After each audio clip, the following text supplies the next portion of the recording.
Jadi, di sini saya akan menjelaskan tentang materi meningkatkan kecepatan dan keefektifan membaca dalam mata kuliah keterampilan membaca. Oke, jadi kita masuk materi yang pertama, yaitu kecepatan membaca dapat ditingkatkan. Saat ini, kebutuhan membaca cepat sudah bukan merupakan hal baru lagi di kalangan masyarakat, baik di kalangan siswa, mahasiswa, maupun umum. Dan banyak sekali loh manfaat dalam membaca cepat. Salah satunya, kita bisa membaca dan mengetahui sebuah informasi, baik dari media cetak maupun elektronik dalam waktu yang singkat. Pesatnya perkembangan teknologi yang mendorong tingkat kecepatan informasi juga turut mempengaruhi kebutuhan masyarakat dalam membaca cepat. Kemampuan membaca disesuaikan dengan tujuan bacaannya seperti aspek bacaan dan ringannya bahan bacaan. Membaca cepat dan efektif merupakan membaca yang mengutamakan kecepatan dan tidak meninggalkan pemahaman terhadap aspek bacaannya. Oke, jadi apa sih cara yang dilakukan untuk melatih dan meningkatkan efektivitas kecepatan membaca? Jadi, cara yang dilakukan itu ada 7. Yang pertama itu menentukan waktu yang tepat saat mulai membaca. Yang kedua, atur kecepatan membaca Anda dengan membaca pada materi yang penting. Dan yang ketiga itu membaca tanpa bergumam. Yang keempat, melihat sebelum membaca. Dan yang kelima, hindari membaca rangkuman. Kemudian yang keenam, hindari membaca ulang. Dan yang terakhir yang 7 yaitu awali pagimu dengan membaca. Dan yang materi kedua yaitu hakikat membaca cepat dan keefektifan membaca. Jadi di sini ada 2 menurut para ahli. Yang pertama itu menurut Tampu Bolon. Dalam Kuswari 2012 mengemukakan membaca cepat adalah membaca yang mengutamakan kecepatan dengan tidak mengabaikan pemahamannya. Biasanya kecepatan itu dikaitkan dengan tujuan membaca, keperluan, dan bahan bacaannya. Artinya, seorang membaca cepat yang baik tidak menetapkan kecepatan membacanya secara konstan di berbagai cuaca dan keadaan membacanya.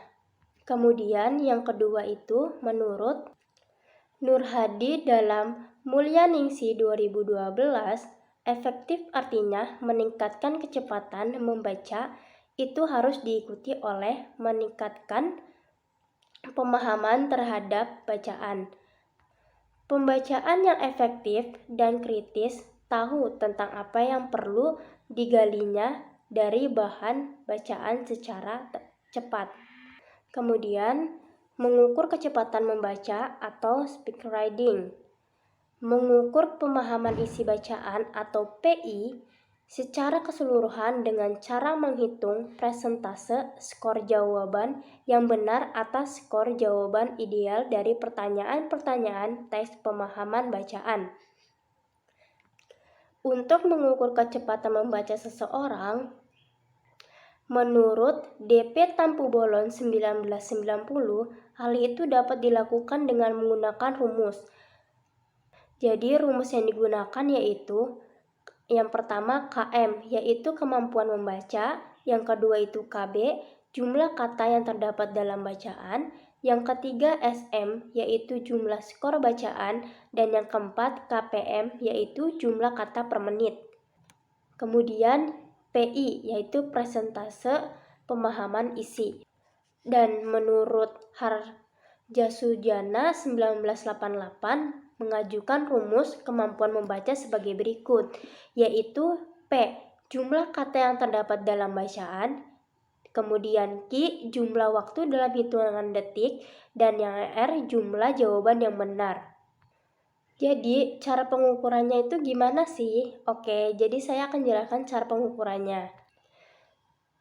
Yaitu, jumlah kata yang dapat dibaca per menit dikalikan dengan persentase pemahaman isi bacaannya.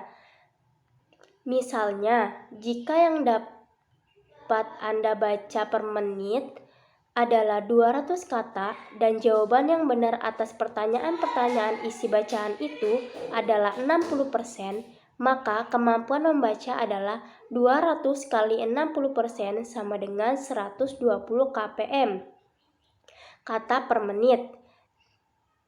Jadi, jika diterima bahwa lulusan SLTA diharapkan memiliki kecepatan membaca minimum 250 kata per menit dengan pemahaman minimal 70%, maka kemampuan membaca lulusan SLTA ialah 250 kali 70% sama dengan 175 kpm.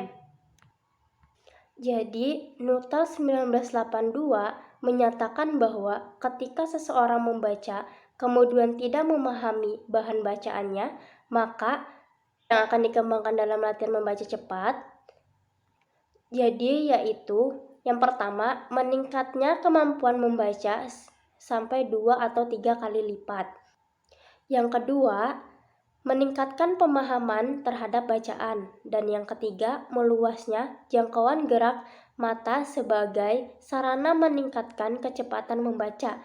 Dan yang keempat, yaitu berkurangnya kesalahan-kesalahan dalam gerakan mata yang menghambat kecepatan membaca. Dan yang kelima, menghilangkan kebiasaan-kebiasaan jelek yang menghambat kecepatan membaca. Kemudian kita memasuki materi atau pembahasan yang terakhir, yaitu pembaca yang efektif dan pembaca yang tidak efektif. Jadi, berbicara mengenai keefektifan dalam membaca, maka kita harus mengetahui pembaca efektif seperti apa yang dapat dikatakan sebagai pembaca yang efektif dan pembaca yang tidak efektif. Yang pertama itu, Anda dikatakan sebagai pembaca efektif bila yang pertama, membaca dengan kecepatan tinggi, biasanya sekitar antara 325 sampai 450 kata per menit atau lebih. Yang kedua, kecepatan membaca bervariasi, bergantung pada tujuan, keperluan, dan bahan bacaannya. Kemudian yang ketiga, aspek yang dibaca adalah suatu pikiran, ide, atau kata-kata kunci saja. Terus yang keempat itu sedikit terjadi pengulangan gerak mata. Kemudian yang kelima, menggerakkan bola mata 3-4 pada setiap baris bacaannya. Dan yang keenam, waktu membaca secara fisik diam. Yang ketujuh, maka yang diambil adalah gagasan-gagasan pokok saja, tanpa banyak melihat unsur-unsur yang kurang menunjang. Kemudian yang kedelapan, membaca dengan sikap aktif, kritik, dan kreatif. Kemudian yang kesembilan, konsentrasi terhadap bahan bacaan. Yang kesepuluh, membaca dipandang sebagai kebutuhan, bukan suatu beban. Kemudian yang kedua, Anda dikatakan sebagai pembaca kurang efektif bila pertama, membaca dengan kecepatan rendah umumnya antara 100 sampai 200 kata per menit atau kurang. Yang kedua, membaca dengan kecepatan konstan untuk berbagai cuaca dan kondisi membaca. Kemudian yang ketiga, gerak mata diarahkan atau dipusatkan pada kata demi kata dan memahaminya secara terputus. Kemudian yang keempat itu, banyak terjadi pengulangan gerak mata. Dan yang kelima, menggerakkan bola mata 8-12 kali atau lebih pada setiap baris. Oke, jadi kita masuk dalam kesimpulan. Jadi kesimpulannya yaitu dapat bahwa ada kecenderungan seseorang pembaca lambat itu berhubungan dengan kecerdasannya. Seorang pembaca yang lambat barangkali hanya tidak tahu bagaimana cara membaca cepat sehingga apa yang dilakukannya tidak efisien. Lambat dan lemah dalam tingkat pemahaman bisa diakibatkan oleh adanya gangguan bacaan yang tidak disadari. Kecepatan dan pemahaman ditingkatkan dengan metode dan teknik pengembangan kecepatan membaca, kemudian diikuti oleh latihan yang intensif dan membiasakan diri membaca dengan cepat, maka dalam waktu beberapa minggu saja kita akan melihat hasilnya. Secara teoretis, kecepatan membaca itu dapat ditingkatkan menjadi 2-3 kali lipat dari kecepatan semula. Kecepatan membaca dengan 150 per kata dengan latihan intensif selama jangka waktu 1-2 bulan akan meningkatkan menjadi lebih dari 400 kata per menit. Jadi itu saja yang dapat saya sampaikan. Semoga bermanfaat. Wassalamualaikum warahmatullahi wabarakatuh.